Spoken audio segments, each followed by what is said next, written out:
Dentro de los síndromes afectivos, es decir, en donde el síntoma principal es alguna alteración del estado de humor, tenemos al síndrome maníaco, que se va a caracterizar por exaltación del estado de humor. La persona va a estar con un nivel de humor muy elevado y que, a diferencia de un simple estado de alegría normal, no estará relacionado a circunstancias ambientales. Este estado de humor además puede manifestarse no solamente como alegría, sino que en algunos momentos puede más bien manifestarse como irritabilidad o como furia incluso. Y esto mostrarse conductualmente hablando incluso en una excitación psicomotriz. En general, una persona con síndrome maníaco va a tener un aumento de la vitalidad. Este aumento de la vitalidad se va a manifestar por una hiperactividad o inquietud, en algunos casos también, bastante producción ideativa, como por ejemplo evidenciada por la logorrea o por la taquidalia. Existirá una menor necesidad para dormir, que no es lo mismo que insomnio, porque se dice que una persona tiene insomnio cuando quiere dormir, pero no puede. En este caso es que la persona no necesita dormir, es más, no quiere dormir. Hay un aumento del apetito sexual también, es decir, de la libido. Mm, Hay una gran desinhibición social, es decir, la persona tiene la capacidad de entablar conversación con cualquier otra persona, aunque sea un total desconocido, o en situaciones y momentos incluso poco apropiados.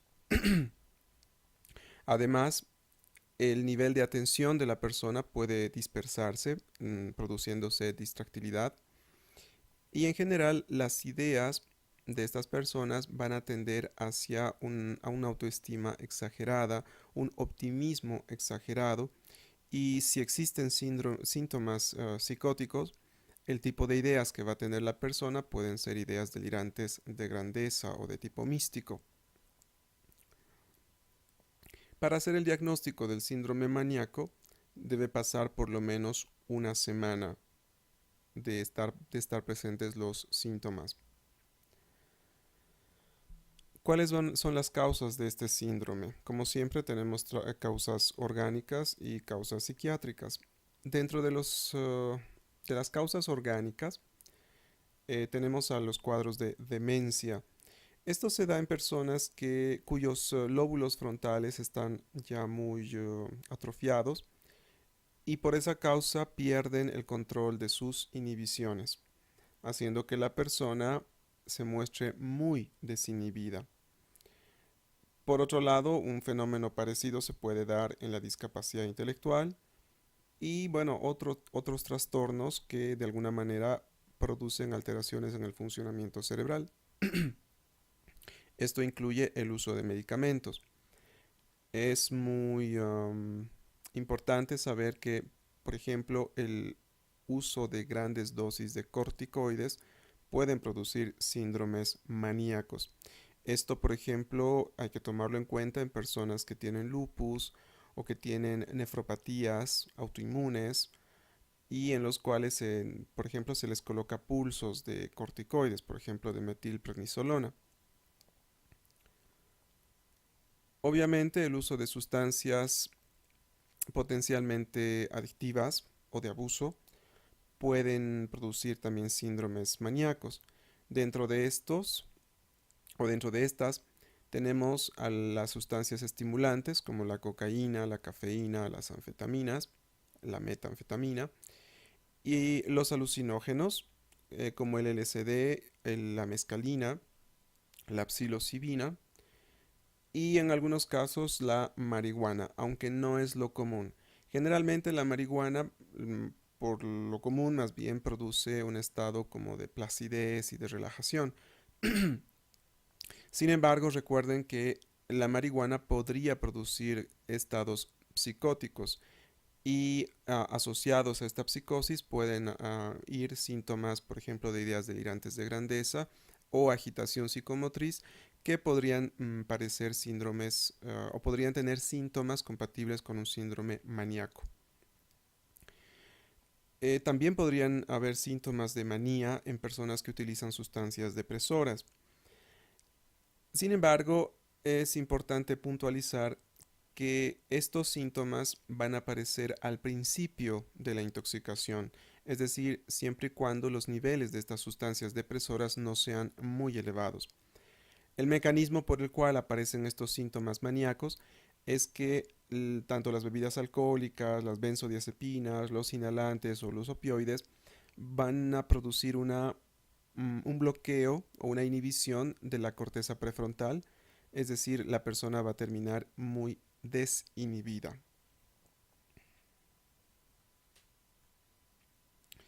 Dentro de las causas psiquiátricas, pues el trastorno más característico compatible con un síndrome maníaco es la fase maníaca del trastorno bipolar. Otro síndrome que se debe tomar en cuenta dentro de los afectivos es el síndrome depresivo. Este síndrome viene a ser la contraparte del síndrome maníaco. En este caso, la persona se va a caracterizar por tener un ánimo bajo, una vitalidad baja o disminuida. Dentro de los síntomas presentes, además estarán pérdida de interés por las cosas, una especie de apatía o abulia, pérdida de la capacidad de sentir placer o anedonia, disminución de la capacidad de concentración, pérdida del sueño y el apetito. En general, en los síndromes depresivos, la persona suele sentirse peor por la mañana y al final de la tarde suele sentirse un poco mejor. Existe una disminución del deseo sexual, disminución de la energía y la producción ideativa, los pensamientos, se sucederán de una manera muy lenta. Todo el pensamiento va a estar enlentecido, lo mismo que la actividad de la persona. Ambos elementos configurando un retardo o una inhibición psicomotriz.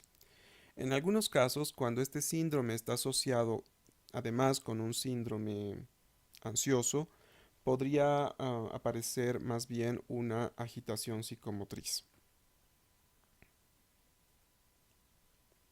Dentro de las causas orgánicas o físicas para este trastorno, para este síndrome, también tenemos al delirium. Hay un tipo específico de delirium que es el delirium hipoactivo, en donde la persona parece triste, decaída, no colabora mucho, no habla, está todo el tiempo recostada en cama, y esto podría aparentar un cuadro de depresión. Pero si este estado empezó de manera brusca y además hay fluctuaciones del nivel de conciencia, bueno, ahí ya podemos hacer el diagnóstico de delirium.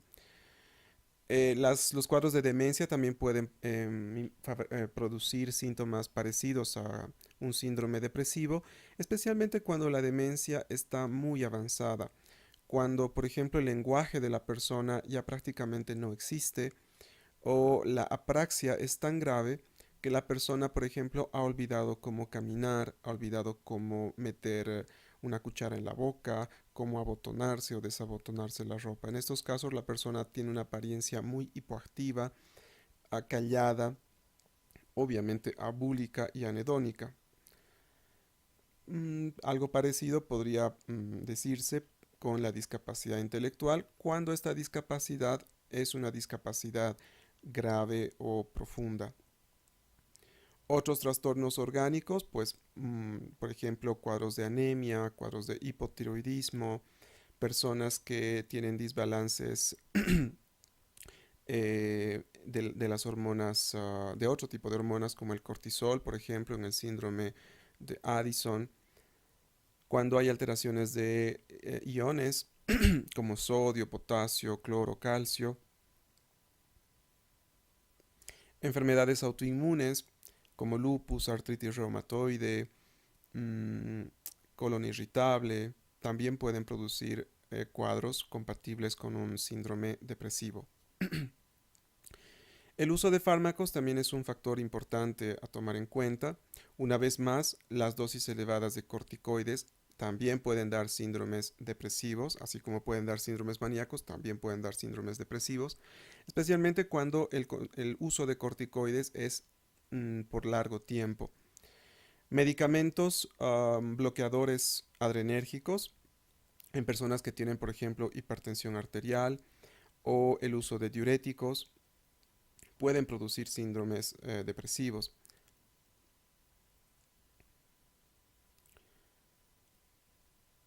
El uso de sustancias que pueden ser sujetos de abuso o dependencia también.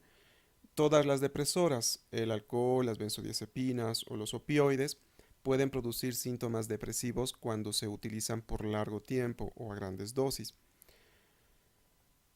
Los estimulantes como la cocaína, la cafeína, pueden dar síndromes depresivos o de un síndrome depresivo cuando hay síndromes de abstinencia. Cuando la persona ha estado usando estas sustancias por mucho tiempo y a altas dosis y suspende, ahí es donde puede aparecer un síndrome depresivo. Las causas psiquiátricas de un síndrome depresivo, bueno, en primer lugar estará el episodio depresivo, la depresión. Muchos trastornos de ansiedad van con síntomas depresivos. Algunos trastornos de personalidad, como la personalidad límite, en donde hay un cambio brusco de estados de humor por parte de esta persona, y algunos de los cuales son compatibles con cuadros depresivos. Personas o personalidades que podríamos catalogar como ansiosas, como la personalidad obsesiva, la evitativa y la dependiente, podrían también tener este tipo de síndromes. La esquizofrenia, especialmente cuando hay predominio de síntomas negativos que se caracterizan por pasividad, por falta de emitir palabras, gran desapego, aislamiento, apatía. En el trastorno de ideas delirantes también podría aparecer un síndrome depresivo y en el trastorno bipolar en la fase depresiva. Otro síndrome muy importante y quizás el más común con el cual ustedes se van a encontrar en su profesión a lo largo de su desempeño médico, pues es el síndrome ansioso. Semánticamente habría la diferenciación entre ansiedad y angustia, llamándose ansiedad a un estado en el cual hay un temor a que pueda ocurrir algo malo. Hay un estado de sobresalto, de desasosiego, se siente que el tiempo transcurre de manera muy rápida, pueden haber síntomas físicos como falta de aire, por ejemplo, y se considera que esta ansiedad se vive o se experimenta de una manera más bien mental o psíquica. En cambio, la angustia estaría representada por un temor específico a perder la razón, a volverse loco o a morir, con una sensación de sobrecogimiento, de inhibición, de no querer o no poder hacer nada, una sensación de que el tiempo más bien transcurre de manera muy lenta, con sensaciones físicas como opresión en el pecho o en el abdomen, y se dice que la angustia sería experimentada o vivenciada como más bien más corporalmente, más visceralmente. Este síndrome ansioso va a estar caracterizado por esta ansiedad o angustia. La persona se va a ver nerviosa, temerosa o preocupada, y esto por supuesto va a provocar cambios en el funcionamiento físico, de tal modo que la persona experimentará tensión motora, incapacidad para relajarse, agitación psicomotriz, inquietud, temblor, sensación de fatiga. Puede haber un aumento del tono simpático, con todas las connotaciones que esto conlleva. Aumento de la frecuencia cardíaca, aumento de la frecuencia respiratoria, temblor fino, piloerección, midriasis, taquipnea, aumento de la presión arterial. Y mentalmente hablando, pues habrá un estado de hipervigilancia. La persona estará sumamente sensible a todos los estímulos que le rodeen. Una vez más, dentro de las causas orgánicas, tenemos a el delirium. Hay personas que con delirium que se muestran angustiadas, nerviosas, ansiosas. En el caso de la demencia, lo mismo, especialmente cuando la persona se ve expuesta a situaciones de cambio. Y lo mismo en la discapacidad intelectual. Recuerden que en ambos casos la capacidad de hacer frente a los cambios o al estrés, a un estrés nuevo, está muy limitada en estos dos tipos de pacientes. Por lo tanto, esto puede dar lugar a síndromes ansiosos. Otros trastornos físicos que pueden producir cuadros de ansiedad, pues muchísimos. Cuadros de hipotiroidismo, de hipertiroidismo, enfermedad de Cushing, síndrome de Addison, tumores cerebrales, enfermedades cardiovasculares, uso de medicamentos, por ejemplo, salbutamol, cafeína, alteraciones hidroelectrolíticas. Es muy llamativo que las hipocalcemias pueden provocar síndromes ansiosos muy severos. En cuanto al uso de fármacos, bueno, ya he mencionado algunos de ellos. Y en cuanto al abuso de sustancias, que estas que pueden producir abuso o dependencia, tenemos a las bebidas alcohólicas, a las benzodiazepinas y a los opioides, pero cuando existe síndrome de abstinencia. También la nicotina, que es un estimulante, puede producir un síndrome de abstinencia con muchos síntomas ansiosos. El uso o la intoxicación por cocaína, pero también la abstinencia a la cocaína pueden producir cuadros de ansiedad. El uso de alucinógenos tipo LSD, tipo mescalina, psilocibina, pueden producir también cuadros de intensa ansiedad tipo ataques de pánico. Esto en determinadas personas, no en todos. Y también el uso de la marihuana. Esto parecería ser una respuesta muy idiosincrática de aquellas personas que tienen ataques de pánico cuando usan cannabinoides. Dentro de lo psiquiátrico, bueno, todos los trastornos de ansiedad tienen síntomas ansiosos, que son muchos. Las personas que tienen trastornos de personalidad, como la personalidad límite, las personalidades que de por sí se llaman personalidades ansiosas, como la personalidad obsesiva, evitativa y dependiente, pueden cursar con muchísimos síntomas de ansiedad. Otras enfermedades psiquiátricas como la esquizofrenia, el trastorno de ideas delirantes, los episodios maníacos pueden ir con ansiedad y evidentemente también los cuadros depresivos, ¿no? Recuerden que ansiedad y depresión como síndrome o como síntomas son casi inseparables. La mayor parte del tiempo van juntos. Luego tenemos al síndrome de deterioro, en donde la persona pierde la capacidad cognitiva que tenía a un principio. Estas capacidades cognitivas o funciones cognitivas tienen que ver con la memoria, la capacidad de comprender, de orientarse, de calcular, de leer y de escribir. Además, esto está en relación con la inteligencia, es decir, la capacidad de resolver problemas. Y toda esta pérdida de estas capacidades o funciones cognitivas debe estar inmersa en un estado mental con conciencia clara, ya que de no ser así, inmediatamente más bien hacemos el diagnóstico de delirium. El tiempo para hacer el diagnóstico de este síndrome debe ser de mínimo 6 meses Y para hacer el diagnóstico, forzosamente todas estas alteraciones deben producir un menoscabo en las actividades de la vida cotidiana. Dentro de las causas de este síndrome, del síndrome de deterioro, pues encontramos a, a todas las demencias, que de hecho ese sería el único diagnóstico.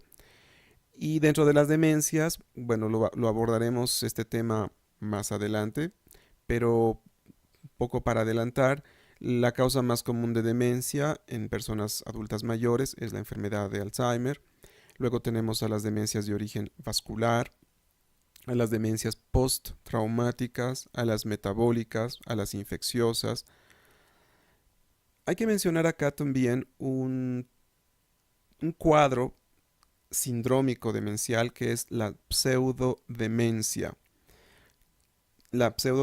depresiva, que ocurre especialmente en adultos mayores que parece que tienen un deterioro cognitivo, pero haciendo el tratamiento para un cuadro depresivo, ellos recuperan casi totalmente las funciones cognitivas que tenían previamente.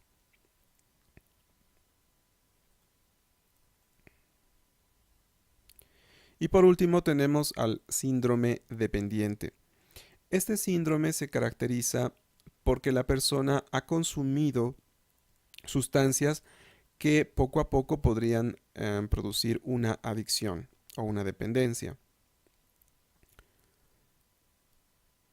Para hacer el diagnóstico de este síndrome debe haber pasado por lo menos 12 meses en los cuales la persona ha tenido un deseo muy intenso de usar la sustancia, una desesperación por consumirla, una falta de control para dejar de consumir la sustancia o para empezar a consumirla.